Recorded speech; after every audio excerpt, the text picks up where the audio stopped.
Okay, so here's a tough question every parent needs to wrestle with at some point. I mean, obviously, we want to get them prepared for life. We want to get them prepared for college or career. We want them to be able to pay their bills, do their laundry.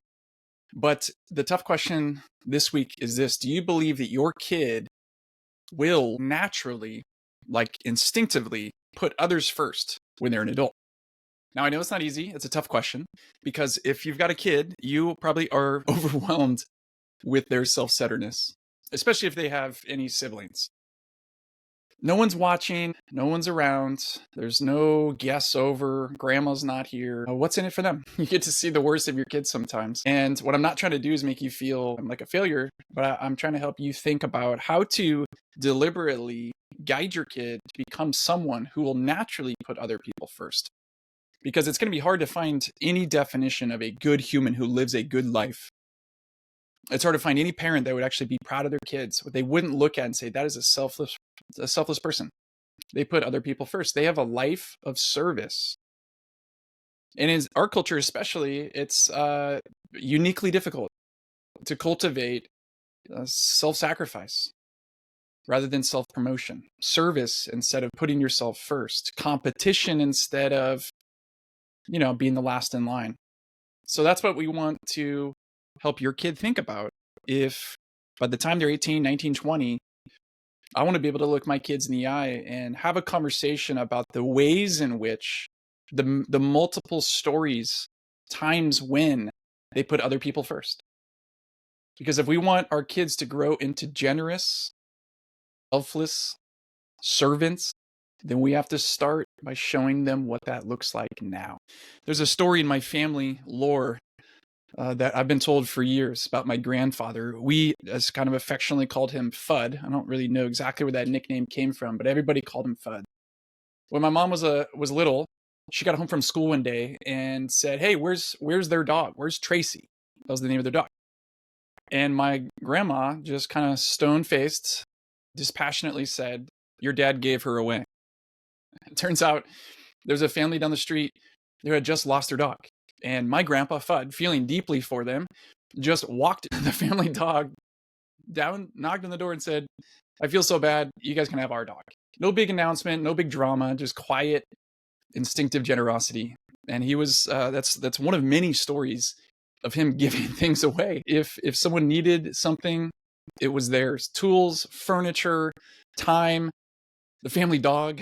And that story stuck with me as I was growing up. And it made me wonder, why don't I just become like that? And now as a parent, how do I cultivate that besides just telling them stories about their great grandpa who they'd never met? A meaningful life, I have a feeling you would agree, includes this sense of not just purpose, not just knowing who you are and living out a career that matters, but it's like fundamentally about people as well. People thrive in relationships, communities.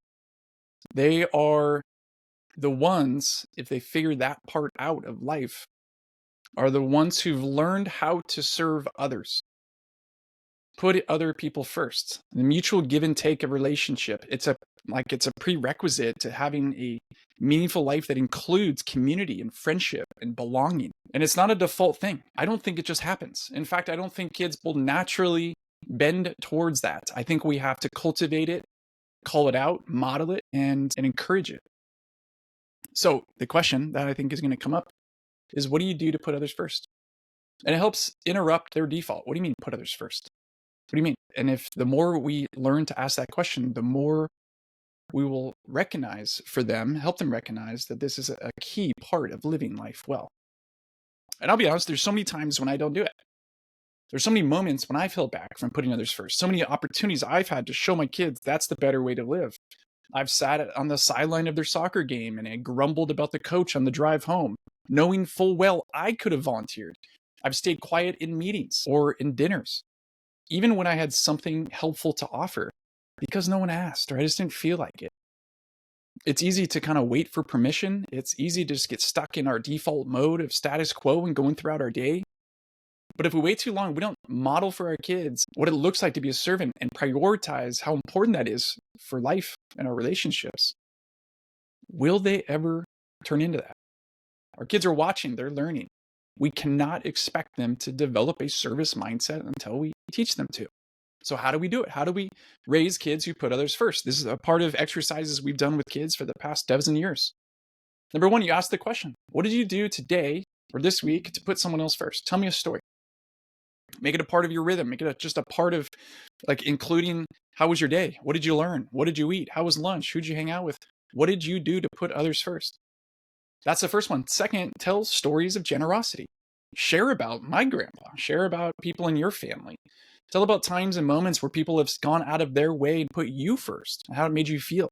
Third, invite them to step up. Give them opportunities with you to go and put others first. You know about a family member who's going through a tough time? Take your kid to the store, buy them something, take them to UPS, wrap it up, mail it. It's going to take time. It's going to be maybe annoying, but do it anyways. You know about somebody who's sick? Go to the store with your kids. Say, yeah, we're going to go to Target and get what you need, but first, we're stopping by Rubio's Fish Tacos, and then we're going to drop that off at a friend's house because they're sick. Why? Because they're sick. And then I think what could particularly help our kids develop this is let them know this is what you think about. Especially if you're willing to be vulnerable to share the moments that you missed at work that day, with a neighbor, with a friend on the phone, with a family member, moments that you missed. I could have done it differently today. That teaches humility and growth. Putting others first does not just happen naturally. It might happen, but chances are it might not. And the way the world works, when it's not valued, when it's not something you get promoted for, it's something that gets overlooked, it requires all that more deliberate effort to help cultivate for our kids a type of service mindset that will yield results for them in their career and, probably more importantly, in their personal life. So, service isn't about sacrifice per se. It's about becoming the kind of person who makes life better for others, one small act at a time. I want that for my kids, and I bet you want it for yours too. So ask them about it, tell them stories of it, take them with you as you do it, and reflect on the moments that you missed throughout the day so that they recognize this is a part of how we do things. This is the part of how we do life well. If you'd like to learn more about this, go to our website, theyouschool.com. We got a blog with a bunch of episodes like this. You could subscribe to them on YouTube or Apple or Spotify. We'll be back next week with another conversation around a critical question that every kid must answer in order to be prepared to live and build a meaningful life. See you soon.